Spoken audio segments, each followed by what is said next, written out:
aminao fefa maro be ny rasina tao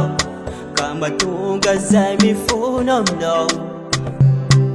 mamelaza raha azo atao era io tonga Jesoa ifona aminao fa maro ny utavitako e tonga Jesoa ifona aminao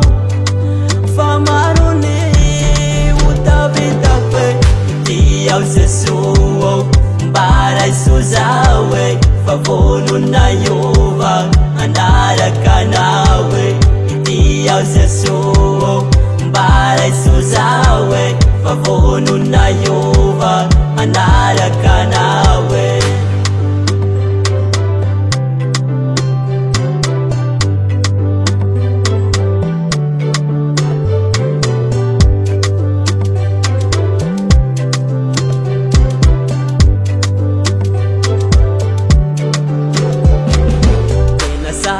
zay atao e raha miaraka aminao e ka n'olo tena zao e mba olo mba ovao e zao raha io tonga ao Jesoa ifona aminao fa maro ny utavitako e tonga ao Jesoa ifona aminao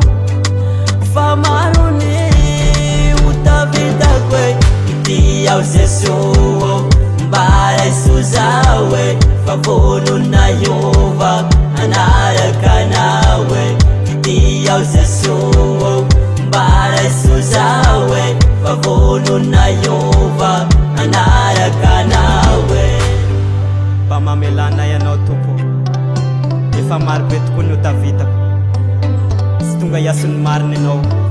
fa ny mpanota ibebaka mamelana ianao Jesoa Kristy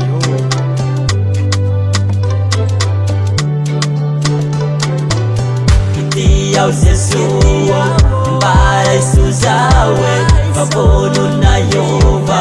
anaraka anao e ity ao Jesoa mbara isozao e fa vonona iova anaraka anao e ity ao Jesoa